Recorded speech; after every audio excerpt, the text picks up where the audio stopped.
दोस्तों जब भी अक्सर कोई नया इंसान स्टॉक मार्केट में ट्रेडिंग करने आता है या इन्वेस्टमेंट करने आता है तो सबसे पहले वो कंफ्यूज रहता है कि काम करना कैसे है। तो इसीलिए जब भी आप स्टॉक मार्केट में आ रहे हैं तो सबसे पहले आपको ध्यान रखना है कि आपको लर्न करने हैं बेसिक्स स्टॉक मार्केट के, कि स्टॉक मार्केट काम कैसे करता है।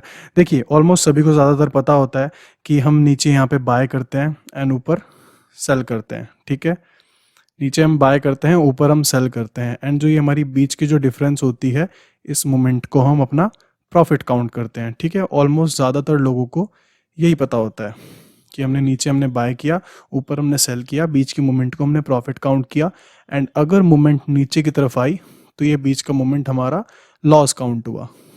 ठीक है, बट मोस्टली लोगों को ये बात नहीं पता होती कि स्टॉक मार्केट में हम दोनों तरीके से काम कर सकते हैं। वो हम कैसे कर सकते हैं, देखिए अभी एक सिनेरियो ये बन गया कि हमने नीचे बाय करते हैं, ऊपर हम सेल करते हैं, बट एक ही चीज़ ये बनती है कि हम ऊपर हम सेल करते हैं। ठीक है, ओके, ऊपर हम सेल करते हैं, ऊपर हम सेल करते हैं एंड नीचे हम बाय करते हैं। ठीक है, यानी कि समझे आप, जो बीच की मूवमेंट है यहाँ पे हम इसको अपना प्रॉफिट काउंट करते हैं। ठीक है, और अगर स्टॉक अगर ऊपर की तरफ जाने लगे, स्टॉक अगर ऊपर की तरफ जाने लगे तो इस मोमेंट को हम अपना लॉस काउंट करते हैं। समझे आप लोग, यानी कि एक सिनेरियो जैसे ये था कि हमने पहले हमने बाय किया, फिर उसके बाद हमने सेल किया, बीच के मोमेंट को हमने अपना प्रॉफिट काउंट किया। एक सिनेरियो ये बनता है कि हमें लग रहा है कि कोई स्टॉक ऊपर से नीचे गिरने वाला है अब, तो यानी कि अगर ऊपर कोई चीज़ ऑलरेडी खड़ी है यहाँ पर तो हम बाय करेंगे नहीं। अगर हमें लग रहा है कि ये नीचे गिरने वाली है, ठीक है, हम यहाँ पे बाय करेंगे नहीं। तो हमें लग रहा है नीचे गिरने वाली है, तो क्या हम नीचे गिरने तक का वेट करेंगे? जी नहीं, हम क्या करेंगे, ऊपर से इसको सेल करने की कोशिश करेंगे। अगर हमें अच्छी अपॉर्चुनिटी मिलती है तो क्या करेंगे, हम ऊपर हम यहाँ पे सेल करेंगे एंड नीचे तक जैसे ही स्टॉक नीचे आएगा यहाँ पे अपना बाय करके हम एग्जिट कर जाएंगे। यानी कि बीच की जो मूवमेंट है उसको हम ना प्रॉफिट काउंट करेंगे। जैसे कि पहले बाय करने के बाद में नीचे जाके हमारा लॉस होता था, इसी तरीके से पहले सेल करके अगर स्टॉक ऊपर जाता है तो हमारा लॉस होगा, समझे, और नीचे आएगा तो प्रॉफिट होगा। ये दो अलग अलग एक दूसरे के अपोजिट हैं ये। ठीक है, दोनों ही कंडीशन हम स्टॉक मार्केट में बना सकते हैं, बट शर्त है कि ये जो सेलिंग वाली कंडीशन है ये केवल हम इंट्राडे में ही बना सकते हैं, वो भी सिर्फ और सिर्फ इक्विटी के अंदर। इक्विटी हमारा जैसे कि हमारी एसबीआई, रिलायंस, टाटा, ठीक है, सन फार्मा, सिप्ला, जो हमारे इक्विटी के स्टॉक्स होते हैं छोटे छोटे, मतलब आईसीआईसीआई बैंक, ठीक है, मतलब जो स्टॉक्स हैं उनको हम इक्विटी बोलते हैं स्टॉक मार्केट में, अगर वो उन्हें फ्यूचर्स में हम काउंट ना करें तो। ठीक है, इक्विटी के अंदर, स्टॉक्स के अंदर हम ट्रेडिंग करते हुए इंट्राडे में सेलिंग भी कर सकते हैं कि हमें लग रहा है कि एसबीआई आज नीचे गिरेगा, तो हम एसबीआई को सपोज 400 पे खड़ा है, हमें लग रहा है नीचे गिरेगा, तो हम 400 पे सेल कर देंगे एंड नीचे 390 तक 10 रुपए का बीच में इसमें प्रॉफिट खाएंगे। ठीक है, अब आप सोच रहे होंगे कि हम पहले सेल कैसे कैसे कर सकते हैं जब हमारे पास ये चीज़ है ही नहीं। तो देखिए दोस्तों, ऐसा होता है ना कि जो हमारे ब्रोकर्स होते हैं, ठीक है, जो हमारे ब्रोकर्स हैं उनके पास में ऑलरेडी लाखों की क्वांटिटी में स्टॉक्स के जितने भी शेयर्स होते हैं ना वो अवेलेबल होते हैं। ठीक है, तो वो मैं अलाउ कर देते हैं, वो अपनी ही तरफ से फंड उठाकर हमें सेल करने का राइट दे देते हैं। वो कहते हैं कि ठीक है, आपको ऊपर सेल करना है कर दीजिए, बट जब भी नीचे जाएगा तो आपको दोबारा से पैसा लगाना पड़ेगा एंड इसको स्क्वायर ऑफ करना पड़ेगा। ठीक है, स्क्वायर ऑफ हम उस चीज़ को बोलते हैं कि सपोज हमने कोई चीज़ बाय की है तो जब तक हम उसको सेल नहीं करेंगे यानी कि वो स्क्वायर ऑफ नहीं होगा।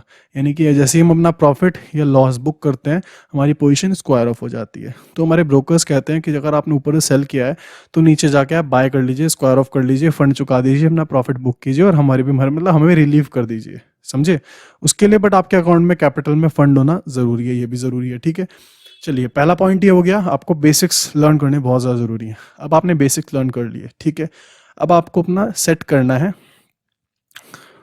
इन्वेस्टमेंट गोल। ठीक है, कि आपका गोल एक्चुअली है क्या, आप क्या करना चाहते हैं स्टॉक मार्केट में, आप आना क्यों चाहते हैं, क्या आप यहाँ पे आके ट्रेडिंग करना चाहते हैं या फिर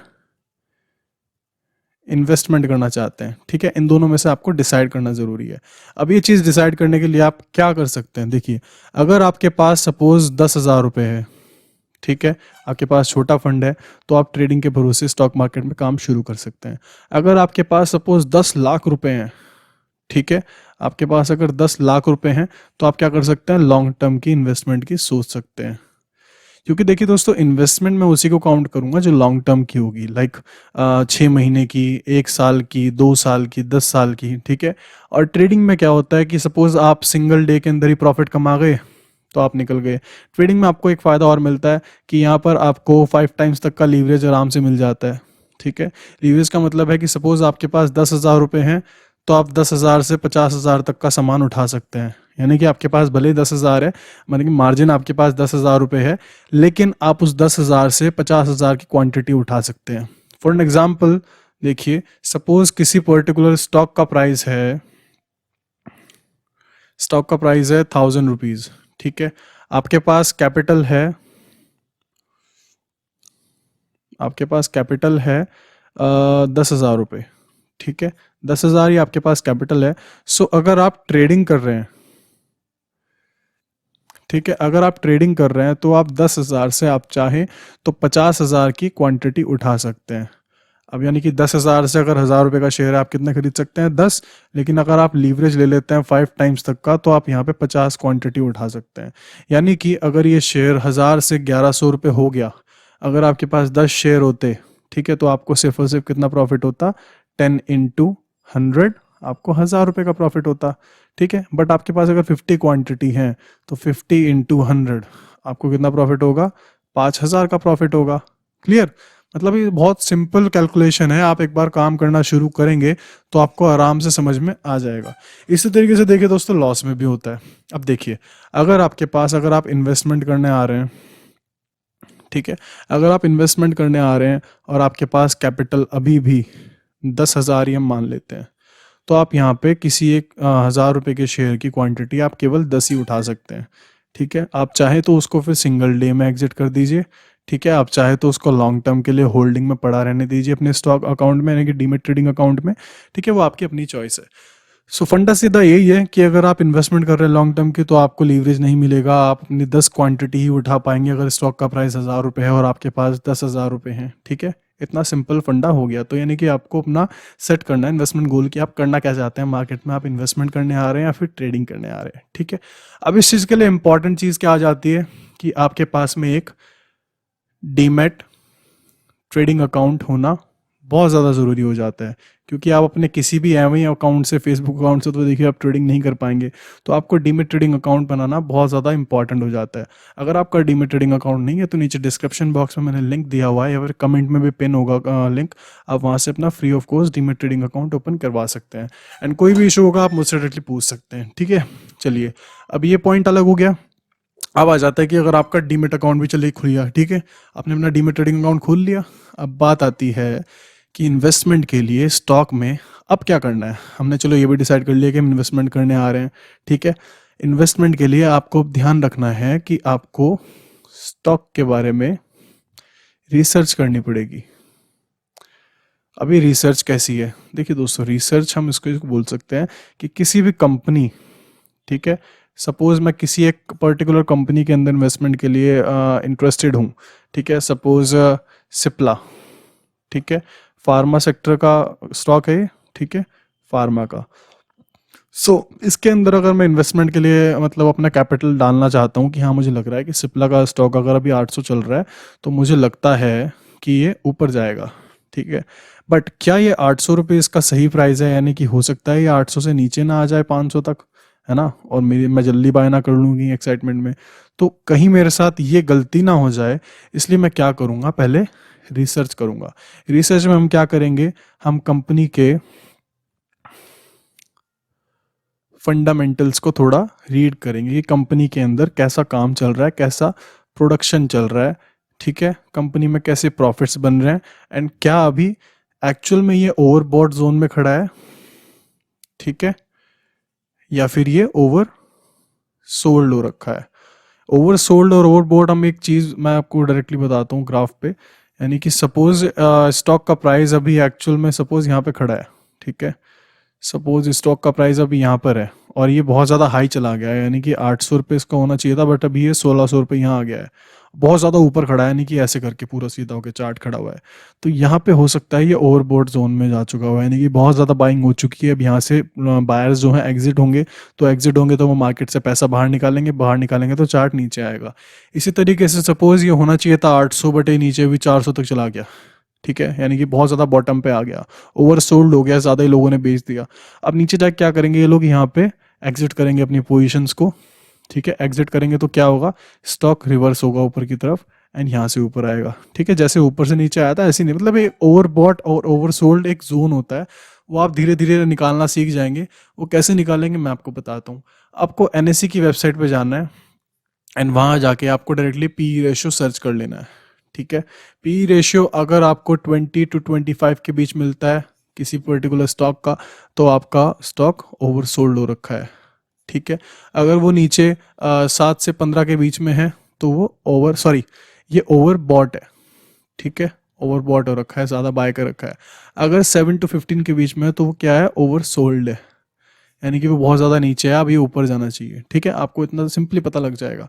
तो ये दो चीज़ें, पी एंड फंडामेंटल्स, आपको इनको बहुत गौर से समझना है कि एक्चुअल में क्या ऐसा हो रहा है, क्या मार्केट अभी क्रैश करी है या फिर कुछ दिनों पहले या फिर होने वाली है, क्या मार्केट बहुत ज़्यादा ऊपर खड़ी है और सेक्टर का प्राइस नीचे है, यानी कि पी नीचे है। तो हो सकता है कि मार्केट जब क्रैश करेगी तो हो सकता है सेक्टर और ज़्यादा नीचे जाए। तो क्या होगा, अगर पी रेशो आपको 14 to 13 के अराउंड दिखा होगा तो ये 6 तक भी जा सकता है, 5 तक भी आ सकता है, समझे आप। तो मतलब एक तरीके से जोन है कि नीचे का जोन है 7 to 15 एंड ऊपर का जोन है 20 to 30 मान लीजिए, ठीक है। ये एक जोन है, इस जोन से आपको इतना क्लियर हो जाता है कि क्या कोई पर्टिकुलर स्टॉक ओवर बॉट हो रखा है या फिर ओवर सोल्ड हो रखा है, ठीक है। तो आपको रिसर्च कुछ इस तरीके से करनी है किसी भी स्टॉक में अगर आप इन्वेस्टमेंट करने जा रही हैं। अब देखिए, अब मेरा सबसे इम्पॉर्टेंट पॉइंट ये है कि आपको क्या करना चाहिए हमेशा, रुकिए, आपको क्या करना चाहिए, डाइवर्सिफाई करना चाहिए अपने पोर्टफोलियो को, ठीक है। डाइवर्सिफाई देयर पोर्टफोलियो, यानी कि अगर सपोज आपके पास, आप सोच रहे हैं कि मैं किसी एक पर्टिकुलर स्टॉक के अंदर अपना सारा का सारा कैपिटल लगा दूंगा, ठीक है। सपोज आपने डिसाइड किया कि मैं सिप्ला के अंदर अपना सारा का सारा कैपिटल लगा दूंगा, यानी कि मेरे पास अगर 1 लाख रुपए है तो पूरा का पूरा यहाँ पर लगा दूंगा, ठीक है। तो मेरे हिसाब से ये आपका डिसीजन एकदम गलत रहेगा। क्यों रहेगा आप समझिए। अगर सिप्ला अगर नीचे गिरने लगा तो क्या होगा, ये 1 लाख पूरी पूरी इन्वेस्टमेंट रिस्क पे आ जाएगी, ठीक है। तो रिस्क अगर डिवाइड करना है, रिस्क डिवाइड करने का फायदा पता है दोस्तों क्या होता है। सपोज आपके पास 1 लाख रुपए है और आप क्या कर रहे हैं, आपने 20-20 हज़ार कर, ठीक है, आपने 20-20 हज़ार कर 5 स्टॉक्स में अपना 1 लाख रुपया इन्वेस्ट कर दिया, ठीक है, टोटल 5 स्टॉक्स में। तो क्या होगा, अगर पांचों स्टॉक सपोज ऐसे मूव कर रहे हैं, ठीक है, और इनमें से 2 या 3 अगर नीचे भी आ जाएं, ठीक है, तो बाकी 2 अगर ऊपर जाते रहेंगे ना, तो क्या होगा, आपका रिस्क आपके पास रहेगा, यानी कि आपको समझ में रहेगा कि मुझे 2 तो एटलीस्ट प्रॉफिट दे रहे हैं ना, अगर 3 मुझे नुकसान दे रहे हैं तो कोई बात नहीं, we can hold it, clear. तो आपको बहुत ज़्यादा ज़रूरी है डाइवर्सिफाई योर पोर्टफोलियो। आपको कभी भी अपना सारा का सारा कैपिटल किसी एक पर्टिकुलर स्टॉक में नहीं लगाना है, ठीक है। नो, क्लियर नो है इस बात को लेके कि अगर आपके पास 10 लाख भी है ना, तो भी आप क्या कीजिए, अपने 2-2 लाख रुपए को 5 अलग अलग जगह पर लगाइए, ठीक है। कभी भी पूरा का पूरा एक कैपिटल एक ही जगह पर मत लगाइए, क्लियर दोस्तों। तो इन्वेस्टमेंट के लिए फिलहाल आज की मेरी वीडियो में सिर्फ इतना ही। जल्दी मिलता हूँ आप सबसे अगली वीडियो में। Till then bye.